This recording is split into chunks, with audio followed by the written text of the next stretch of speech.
regarding retirement, the third stage of the Hindu life that the ancients have left behind is the idea of vanaprastha ashram. Vanaprasthan means basically retirement stage. In ancient days, they used to walk out of their family and live in their forest by themselves and fend for themselves. These days, you can't expect that. But the idea was retirement. What is the idea behind it? And how do you hang on to? First of all, it is good to be active in retirement, because sometimes you've been very active throughout your life. Suddenly you decide to switch off. You are in trouble because your system will crack up. Because you're not used to staying home alone, and you'll really kind of crack up. So you need to be active even in the time of retirement, and be ready to prepare your activities before you take on retirement. Otherwise, your brain will slow down.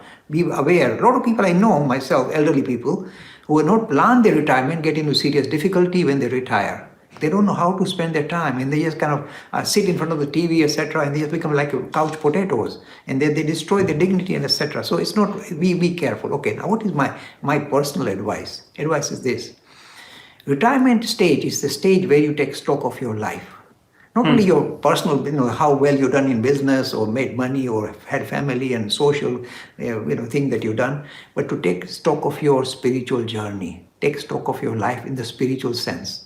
So it's a wonderful time for you to take stock, because we sometimes kind of rush through and speak Gujaratis, Nishit Bhai must complain. They are so bad, they don't take retirement at all. Until their dying day, they want to make more money. Money is the only thing that holds them together. So even in their dying, they'll be talking about, what do we do with money? How do we transfer it without tax? So they can't retire, they can't take a back seat. So retirement says, look, you've done enough.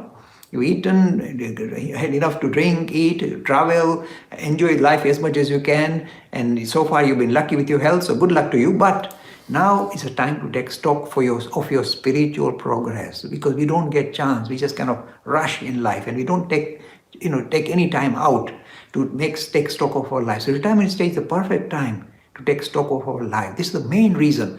The other thing you can say is, stop interfering with your new generation. Let them get on. Don't get in the way. Even the mother-in-laws get in the way, the daughter-in-laws, and the fathers keep walking into the son's office and say, oh, don't do this, do this. So don't do that. Don't interfere. At the same time, be a guidance, because you've got a lot of experience. So use your skills to guide your family members, your children, your society. A lot of elderly people I know do that. They spend their retirement in doing various philanthropic activities for society. That's the best way to kind of get engaged with society and continue to be active. So first, take stock. But two things that I keep repeating, and again, this is the time of retirement you must do, is this. Once, go into solitude. We don't do that. We are so comfortable with a very kind of busy, hectic lifestyle. We can't, in a way, in fact, if you go to solitude, if you've been very busy life, and you go into solitude, you might go mad even. In fact, there is this Vipassana tradition whereby you are supposed to spend 1 week or 2 weeks in complete silence. So you're not even allowed to speak to anybody, no radio, nothing, no TV, and no newspaper, nothing. Imagine. Then you have to spend time with yourself, and it is not so easy. And because some people run away. After a few days, I can't leave it, I can't do it, they'll go mad. So in a way, taking stock of it, this is what Vipassana is about, taking stock of your own spiritual progress. Just kind of chew on the thing that you already kind of progressed in, and understand where you've forgotten or left out, you left out your spiritual journey. Take stock, that's the first thing. Second thing is this. This is the time for you to, because most of life you are very busy with your worldly affairs. Here, your worldly affairs, you retired from that. So now you see, you can actually, even though suppose you're not meditative in nature, you don't have to be necessarily meditative in nature.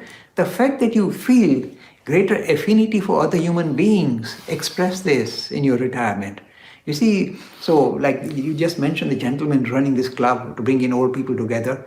You see, he's in a way becoming spiritually oriented in his retirement by doing this kind of selfless activities. So if you can't sit back and meditate, it's not easy, then participate in selfless activities. I know one man was collecting money, a very elderly man in the, in one of the underground stations collecting money for Red Cross. I said, you're very old. And no, Mr. Lakhani, I like to collect money. Okay, I said, see, this is how he's keeping himself busy in a correct spiritual manner. And that is how we should spend retirement.